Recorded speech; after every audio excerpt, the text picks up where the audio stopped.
నమస్తే, welcome to Avani news network. Bengal ప్రచారంలో మోడీ చాలా విస్తృతంగా ప్రచారం చేస్తున్నాడు. ఎన్నికల ప్రచారం తిరుగుతున్నాడు బాగా. అయితే ఎన్నికల ప్రచారం చేయడం ఒక ప్రధానమంత్రి, ఒక పార్టీ నాయకుడు తిరగడం పెద్ద వింతేం కాదు. కానీ ఆయన ఎక్కడికి పోయినా, దేశంలో ఎక్కడ ఎన్నికలు జరిగినా అక్కడికి పోయి ఉపన్యాసం ఇచ్చినప్పుడు దాదాపు ఒకేలా ఉంటాయనే ఆరోపణలు మీరు వినే ఉంటారు. ఒకసారి అన్ని వీడియోలు వినండి. ఎక్కడికి పోయినా, ఇప్పుడు బెంగాల్లో సిలిగురికి పోతాడు. ఈ సిలిగురి ప్రజలతో నాకు చాలా అవినాభావ సంబంధం ఉంది, చాలా పురాతన సంబంధం ఉందని మొదలు పెడతాడు. తమిళనాడు ప్రజలతో అలాగే ఉంటుంది ఆయనకి, కేరళ ప్రజలతో అలాగే ఉంటుంది, లక్నో ప్రజలతో, దేశంలో ఏ మారుమూల ప్రాంతాలకు పోయినా, అరుణాచల్ ప్రదేశ్ ఇంకోటి ఎక్కడికి పోయినా ఆయనకు ఆ విధంగా ఉంటుంది. వాళ్ళని చూడగానే సిలిగురిలో ఆ విధంగా మాట్లాడు, మిమ్మల్ని అందరినీ చూడగానే నాకు భావోద్వేగం కలుగుతుందని చాలా గద్గద స్వరంతో, దుఃఖం వచ్చేస్తున్నట్టు, ఏడుపు. ఆయన చాలాసార్లు అసలు బాలీవుడ్లో, టాలీవుడ్లో కానీ ఇంకేదన్నా వుడ్లో ఇటువంటి నటులను నేను ఇప్పటివరకు చూడలేదు. ఇంత అద్భుతమైన నటులు పాతకాలంలో కొంతమంది ఉన్నారేమో, కానీ ఇంత అద్భుతమైన నటులను, ఓవర్ యాక్షన్ చేసేవాళ్ళు మన దగ్గర ఉన్నారు. అంతకంటే అద్భుతమైన నటన మన ప్రధాని అంత గొప్ప నటులు లేడు. నిజంగా ఆయన నటిస్తే ఏదైనా సినిమాలో ఆస్కార్ కంపల్సరీ వస్తుంది. और मैं तो देख रहा था छोटे छोटे बालक, ऐसा प्यार मैं कभी भी देशवासियों के इस प्यार को भूल नहीं सकता हूं. आपके प्यार को भूल नहीं सकता हूं. एक अद्भुत दृश्य था.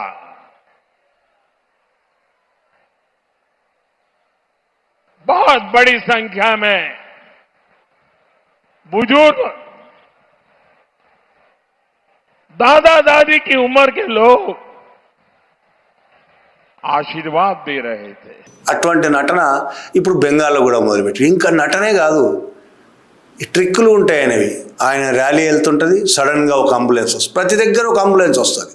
అంబులెన్స్ స్పీడ్గా వస్తే మోడీ చెప్తాడు, అంబులెన్స్ వస్తుంది పక్కకు జరగండి, తన కాన్వాయ్ పక్కకి వెళ్ళిపోతుంది, అంబులెన్స్ వెళ్ళిపోతుంది. ప్రతి చోట అంబులెన్స్ ఎందుకు వస్తుందో నాకు అర్థం కాదు. అదే సిలిగురిలో అంబులెన్స్ను నిన్న మొన్న వైరల్ చేశారు ఈ భక్తులు, లేదా డబ్బులు తీసుకొని ప్రచారం చేసే పేడ్ బ్యాచ్, దీన్ని ప్రచారం చేశారు అంబులెన్స్కు దారి ఇవ్వడం. అదే సిలిగురిలో ఇదే మోడీ ర్యాలీ వెళ్తూ ఉంటే వెనకాతల ఒక అంబులెన్స్లో చావు బతుకుల మధ్య ఒక అతను గిలగిల కొట్టుకుంటున్న చాలాసేపటి వరకు అతన్ని అంబులెన్స్ను పోనివ్వని వీడియో ఒకటి ఈరోజు వైరల్ అవుతున్నది, చూడండి.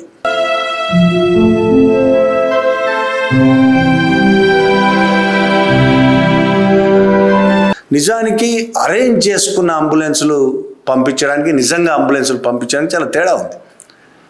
అరేంజ్ చేసుకోవడం, అంబులెన్స్లను అరేంజ్ చేసుకోవడం, ఫోటోలను అరేంజ్ చేసుకోవడం, చుట్టూ ఎవరెవరు ఉన్నారో చూసుకొని ఎవరైనా ఈయన ఫోటో ఎక్కడి నుంచి నిలబడితే ఎటువైపు చూస్తే అద్భుతంగా వస్తుంది అనేది మోడీకి తెలిసినంతగా ప్రపంచంలో ఎవరికి తెలియదు.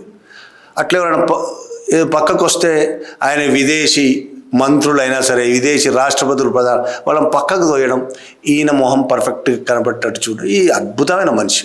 ఈ విధంగా సరే ఇవన్నీ ఈ ఎత్తుగడలు, టెక్నిక్లు, ఈ నటనలు చాలా చేస్తూనే కొత్తగా ఏం కాదు, చాలా కాలంగా ఈయన గతంలో ఈయన మాట్లాడే మాటలకి ఇప్పుడు ఆయన చెప్తున్నది, చాలా కాలంగా కూడా చెప్తున్నాడు. రేవడీలకు వ్యతిరేకంగా ఆయన మాట్లాడాడు, గతంలో 2-3 చోట్ల మాట్లాడాడు. రేవడీలు అంటే ఉచిత పథకాలు, ఫ్రీబీస్ అంటారు. ఉచితంగా ప్రజల అకౌంట్లో డబ్బులు వేయడం, ఉచితంగా డబ్బులు వేయడం, ఈ పథకాలకు వ్యతిరేకంగా ఆయన అద్భుతమైన స్పీచ్లు ఇచ్చాడు చాలాసార్లు. ఇలాంటి రేవడి అంటారు ఉచిత పథకాలు హిందీలో. ఇలాంటి రేవడి సంస్కృతి వల్ల దేశ భవిష్యత్తు నాశనం అవుతుంది. దీనితో ఇలాంటి రేవడి పథకాలతో కొంతమంది ఓట్లు కొనాలని ప్రయత్నిస్తున్నారు ప్రతిపక్షాల మీద. ఇది దేశ భవిష్యత్తు నాశనం చేస్తుంది, యువతను ఎందుకు కొరగాకుండా చేస్తుందని చాలా చోట్ల ఉపన్యాసాలు ఇచ్చాడు. వినండి ఆ ఉపన్యాసాలు. आजकल हमारे देश में मुफ्त की रेवड़ी बांटकर वोट बटोरने का कल्चर लाने की भरसक कोशिश हो रही है। ये रेवड़ी कल्चर देश के विकास के लिए बहुत घातक है। इस रेवड़ी कल्चर से देश के लोगों को और खास करके मेरे युवाओं को बहुत सावधान रहने की जरूरत है। रेवड़ी कल्चर वालों को लगता है कि जनता जनार्दन को मुफ्त की रेवड़ी बांटकर उन्हें खरीद लेंगे। हमें मिलकर उनकी सोच को हराना है। रेवड़ी कल्चर को देश की राजनीति से हटाना है। ఫ్రీ పథకాలు వద్దని డబ్బులు డైరెక్ట్గా వేసే దేశ అభివృద్ధియే ముఖ్యమని ఇలా డబ్బులు వేయడం చాలా దుర్మార్గం, దేశాభివృద్ధికి అని ఒక రకంగా దేశద్రోహం అనే మాట్లాడాడు. ఇప్పుడు అదే దేశద్రోహం వాళ్ళు చేస్తే తప్పు లేదు. వేరే వాళ్ళు చేస్తే వ్యతిరేకంగా మాట్లాడినవాడు, వాళ్ళు చేస్తే తప్పు లేదు. ఎక్కడెక్కడైతే బీజేపీ స్ట్రాంగ్గా ఎట్లయినా గెలుస్తాం అనుకుంటాడో అక్కడ రేవడీలకైనా వ్యతిరేకం. ఎక్కడైతే బీజేపీ గెలుపు మీద అనుమానాలు ఉంటాయో, ఓడిపోతామనే భయం ఉంటుందో, గెలుపు మీద అనుమానాలు ఉంటాయో, టగ్ ఫర్ పోటీ జరుగుతుంటుందో అక్కడ ఆయనకు అది ఓకే, డబ్బులు ఫ్రీగా వేయడం అనేది ఓకే. బీహార్లో చూసాం, బీహార్ ఎన్నికలకు ముందు కొద్ది ముందే బీహార్ ఎన్నికల్లో మహిళల అకౌంట్లో 10,000 రూపాయలు వేయడం మనం గుర్తుంటుంది మీ అందరికీ. 10,000 రూపాయలు వేశారు. ముఖ్యమంత్రి మహిళా రోజ్గార్ యోజన అనే పథకం పెట్టి ఆ పథకం కింద 10,000 రూపాయలు వేశారు. అక్కడ ముఖ్యమంత్రి నితీష్ కుమార్ అప్పుడు ఆ రోజ్గార్ యోజన పథకాన్ని ప్రారంభించి 75 లక్షల మందికి ముందు మోడీ వేసేశాడు. తర్వాత దాదాపు ఒక 50 లక్షల మందికి పైన, ఇంకా పైన దాదాపు 1,50,00,000 దాని అంచనా వేయాలని వాళ్ళకు నితీష్ కుమార్ వేశాడు. బీహార్లో గతంలో ఆ విధంగా డబ్బులు వేసి 10,000 సరే రకరకాల ఓట్లను డిలీట్ చేసి, ఎన్నికల సంఘం ఉంది కదా బీజేపీ అనుబంధ సంస్థ, జ్ఞానేష్ కుమార్ ఉన్నాడు కదా బీజేపీ కార్యకర్త నాయకుడు, ఆయన ద్వారా ఓట్లను తీసేసి బీహార్లో గెలిచారు. ఇప్పుడు బెంగాల్లో అదే పద్ధతి అనుసరిస్తున్నారు.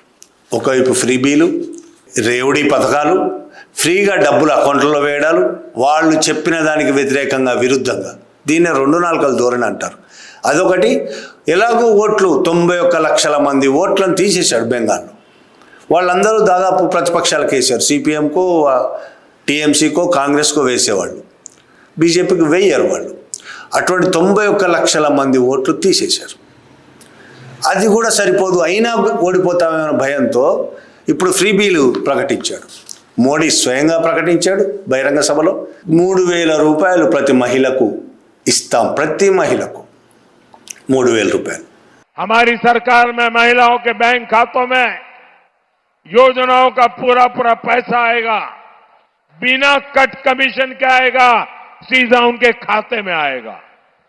बंगाल बीजेपी ने तो महिलाओं को 3,000 रुपया देने वाली योजना का ऐलान किया।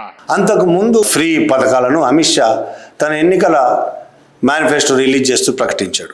मध्यम वर्ग और लोअर मिडिल क्लास और गरीब, उस सभी में महिलाओं की हालत बहुत दयनीय हुई है।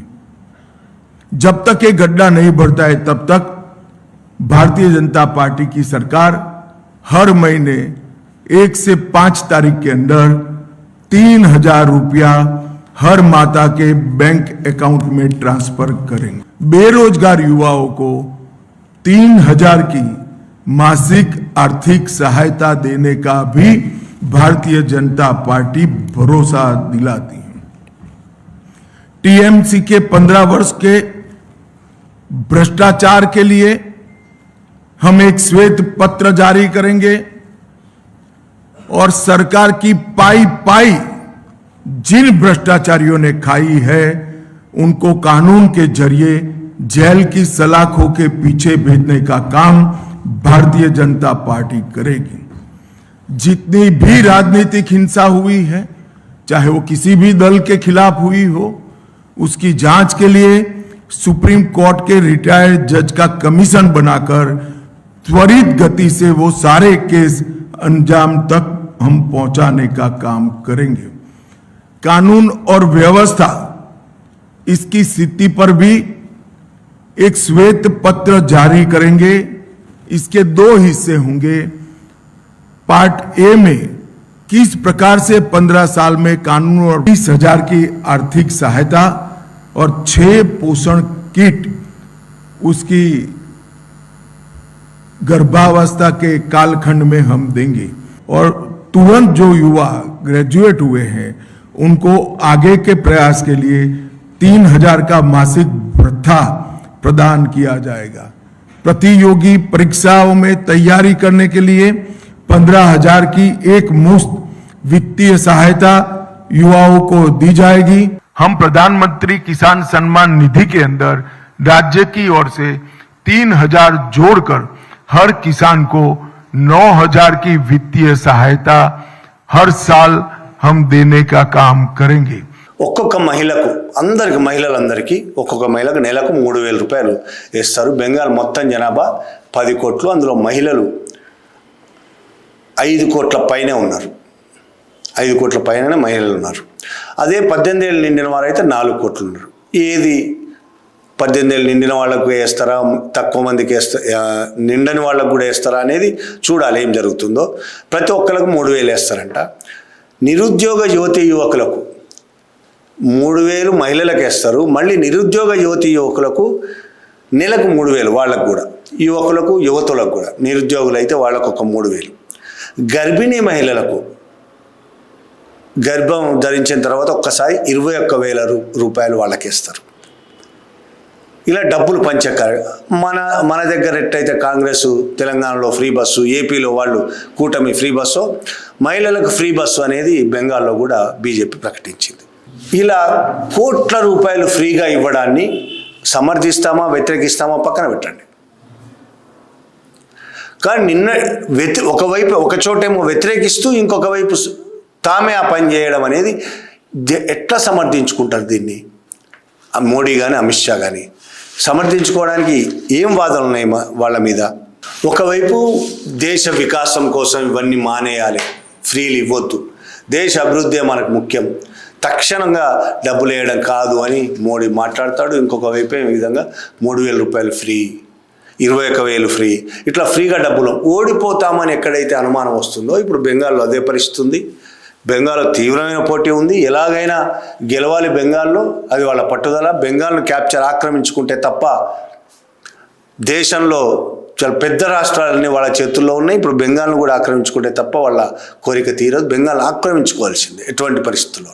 దానికి బీజేపీ నాయకుడు, ముఖ్య నాయకుడు జ్ఞానేష్ కుమార్ ఎలాగూ చాలా తీవ్రంగా ప్రయత్నం చేస్తున్నాడు.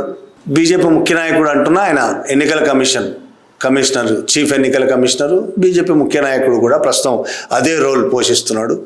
అలాగే అమిత్ షా, మోడీలు కూడా బెంగాల్ వ్యాప్తంగా తిరుగుతూ తీవ్రంగా ప్రయత్నిస్తున్నారు. ఆ ప్రయత్నాలు ప్రజాస్వామ్యాన్ని నిలబెడుతున్నాయా, హత్య చేస్తున్నాయా అనేది మనం తేల్చుకోవాల్సిన అంశం. 91 లక్షల ఓట్లను తీసేయడం, దాదాపు 1 కోటి వరకు ఓట్లు తీసేసిన తర్వాత ఆ ఓట్లు మొత్తం బీజేపీకి వ్యతిరేకంగా పడే ఓట్లు మాత్రమే అనేది తేలిన తర్వాత, వాళ్ళని తీసేసిన తర్వాత గెలవడం చాలా ఈజీ. బీహార్లో కూడా 70 లక్షల దాకా ఓట్లను తీసేశారు, అట్లా గెలిచారు. తమిళనాడులో కూడా దాదాపు 70 లక్షల కోటి ఓట్లు తీసేశారని వార్తలు వస్తున్నాయి. రేపు తెలంగాణలో కూడా ఎస్ఐఆర్ జరగబోతుంది, ఇక్కడ కూడా తీసేస్తారు, ఏపీలో కూడా తీసేస్తారు. బీజేపీకి వేయరు అనుకున్న ఓట్లు మొత్తం తీసేయడం అనేది వాళ్ళు పద్ధతిగా దేశవ్యాప్తంగా కొనసాగించదలుచుకున్నారు. దానికి నాయకత్వం ఇస్తున్నది జ్ఞానేష్ కుమార్. అనేక పద్ధతుల ద్వారా తీసేస్తున్నాడు. ఎవరైనా ఎన్నికల అధికారులు దీన్ని వ్యతిరేకిస్తే వాళ్ళ మీద ఎఫ్ఐఆర్లు బుక్ చేస్తున్నారు, వాళ్ళని తీసేస్తున్నారు పదవుల నుంచి. వాళ్ళు గట్టిగా మాట్లాడితే ఎఫ్ఐఆర్లు బుక్ చేస్తున్నారు.